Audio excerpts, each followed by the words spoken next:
Hey everyone, we made it to Friday again, and that means it's time for another episode of the new LeafCast. I don't even know what to call this one really. There's going to be a bit of a variety in this one, and if this is your first time listening, the LeafCast is a little different from the other videos that I do during the week. This one, I still talk about stories and creepy stuff, sometimes weird things, but it's more conversational. It's more just me sharing thoughts. And on the Wednesday video, some people were asking if I had had a cold, and I didn't. I had to record the Wednesday video early because I needed some kind of emergency dental surgery. Basically, I had a wisdom tooth at the back of my mouth on the right side that became severely inflamed overnight somehow. And it was so bad that I couldn't swallow, I couldn't eat, I couldn't sleep, I couldn't close my mouth. It was really bad. And this happened over the Thanksgiving weekend, so I had to wait Saturday, Sunday, Monday with all of that just to finally get in on Tuesday. I shouldn't say finally because they had a cancellation that day, otherwise I would have never got in for weeks. So I'm very lucky and very thankful for the fact that I was able to get in and get that fixed as soon as possible before it got infected.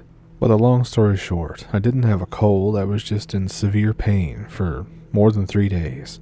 So, with all that out of the way, because I'm so sure that you guys really care about, what was going on in my life. But anyways, with all that said, I have this really weird encounter from 1952 in Japan of a winged humanoid creature. Of course, if I use any articles and stuff, they'll be linked in the description so you can go read the full thing for yourself.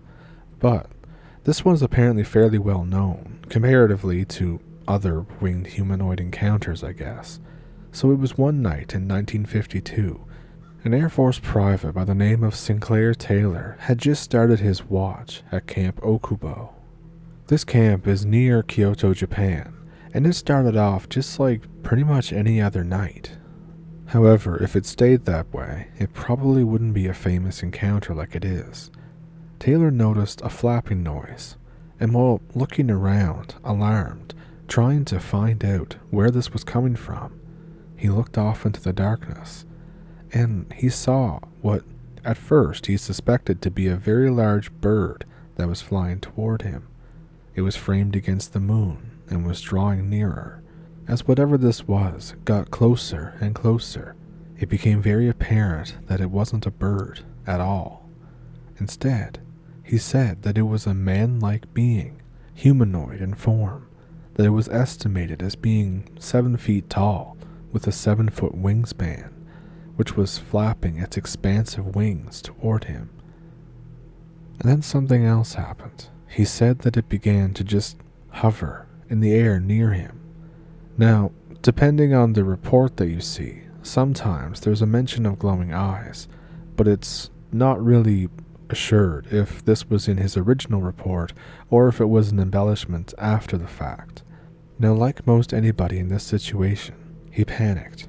He pulled his gun out and began firing his gun toward the thing. But after it was all said and done, it seems that whatever it was gone. The hovering thing was no longer there. Not only that, there wasn't much trace of anything there. There was no blood, there was no feathers, there was no anything. Whatever this was had vanished as quickly and as soon as it had appeared. He was even quoted as saying, "When I looked to see if my bullets had found home, there was nothing there." But it gets stranger.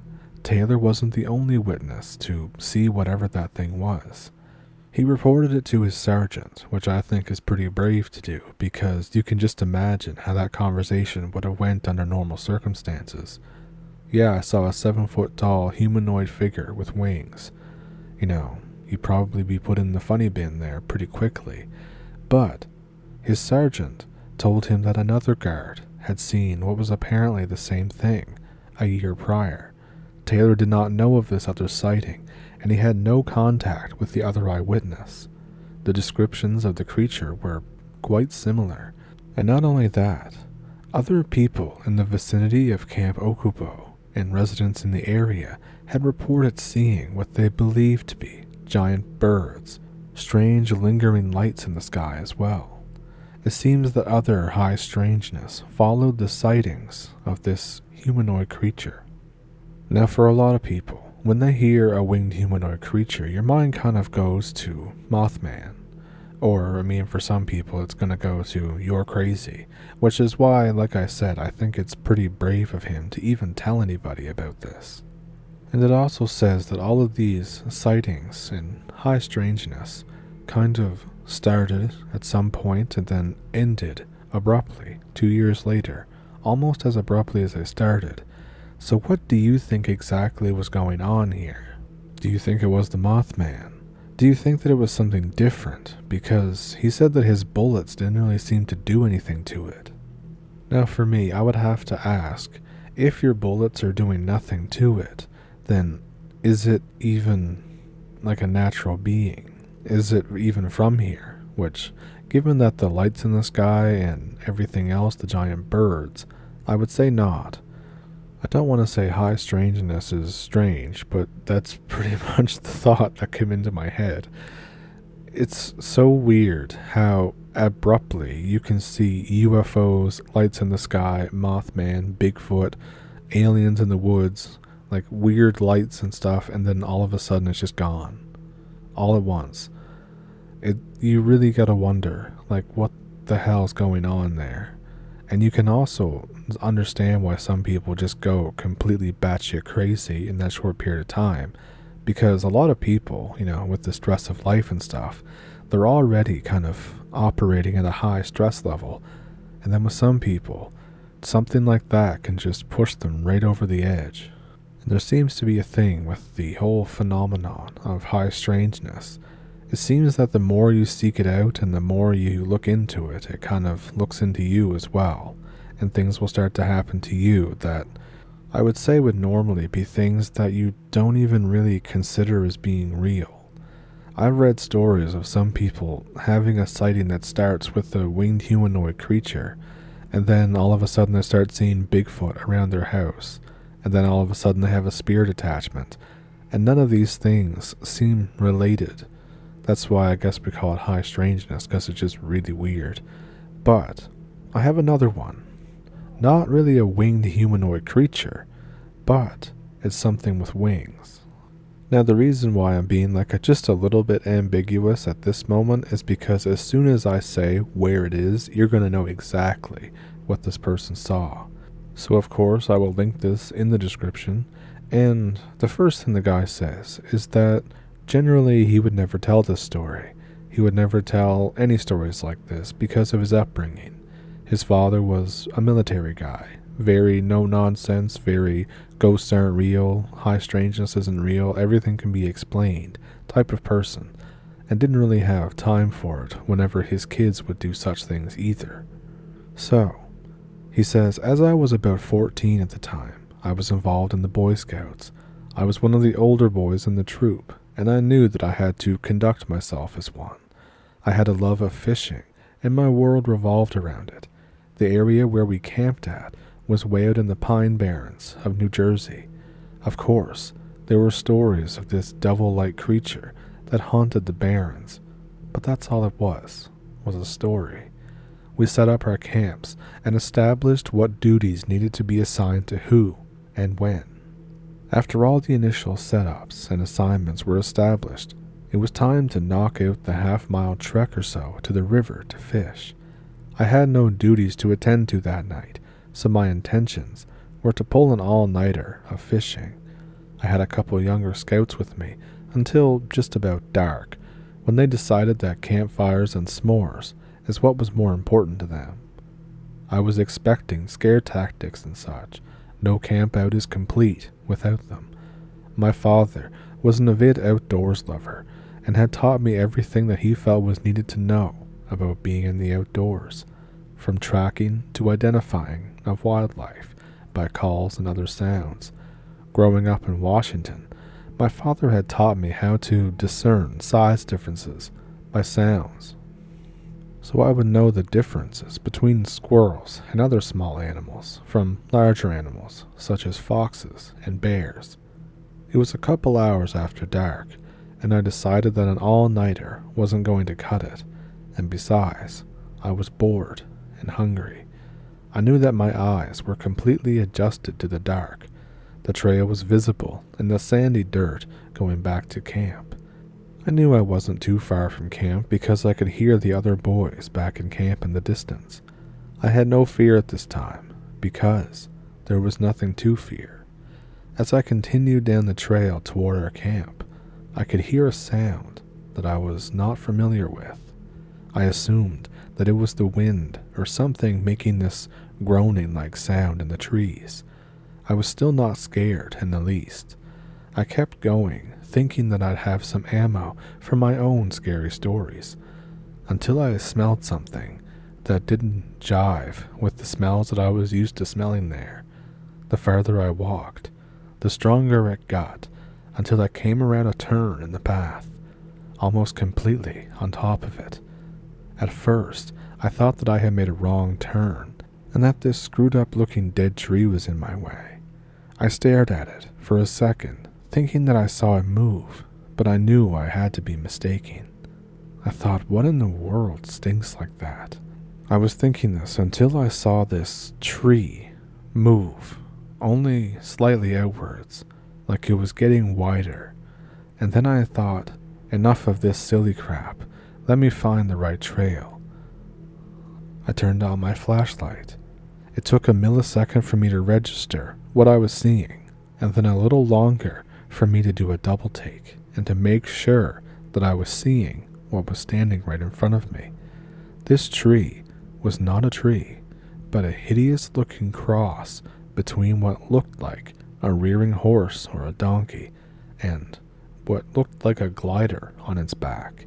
But no, those were wings stretching out just before it kind of jumped a little bit and went straight up through an opening in the trees. I have no clue as to what it was, and never made a hint to anyone what I saw, nor will I ever after this again. Whether or not that some of this is a figment of my imagination or not, there was something there that was not supposed to be there. The following morning, after laying in my tent all night with an open knife, ready to scream at the first sign of anything, and now feeling like a fool, some of the other scouts wanted to go down to the river to fish. I started to go with them until we got to where I thought that I saw the thing I wasn't sure of. I didn't say anything except that I needed to go pee and that I'd meet everyone down at the river. I searched the entire area for anything to justify what I saw, only finding what looked like hoof prints just in the little area, nowhere else.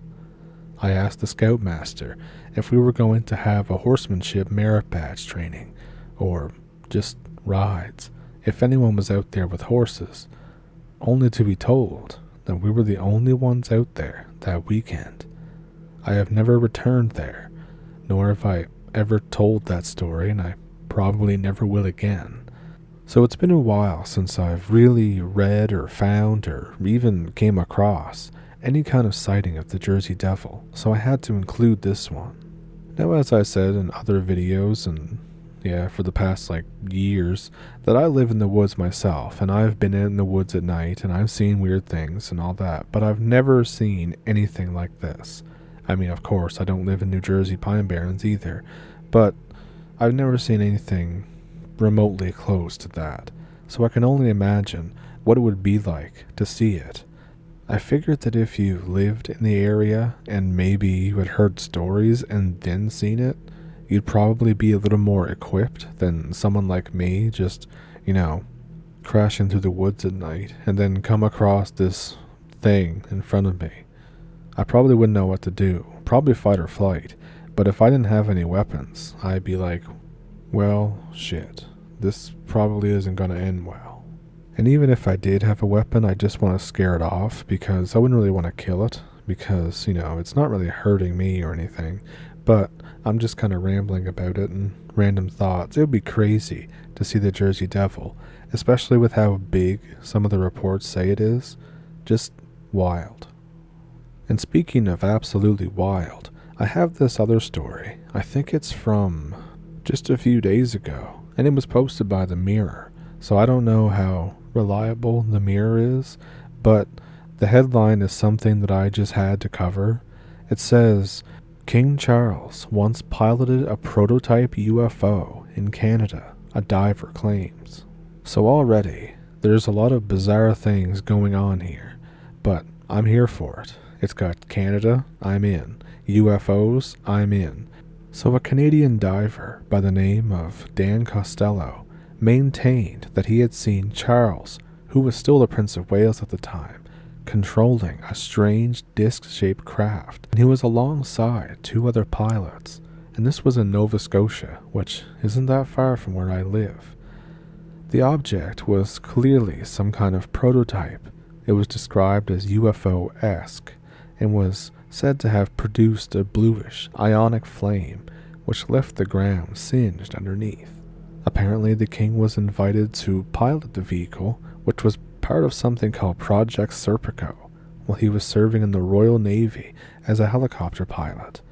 It was said that the craft had dual rotator blades like a helicopter, but it would also just sit and hover in the sky with the blades not on and with no sound of propulsion, just a faint crackle of electromagnetism.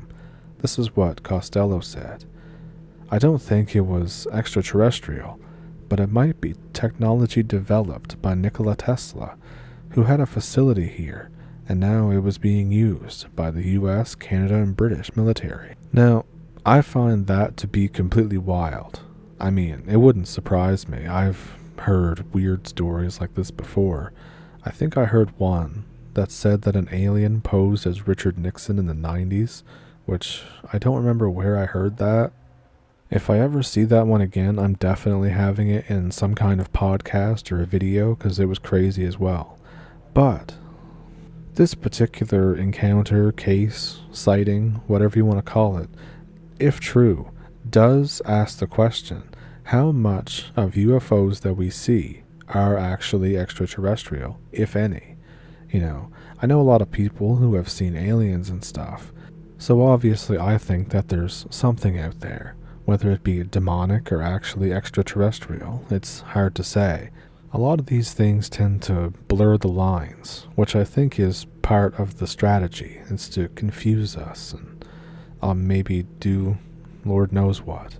But back to this. Do you think that it's like a retrofitted kind of thing, where like they took a crashed UFO and retrofitted it with technology that we understand and kind of made them work together?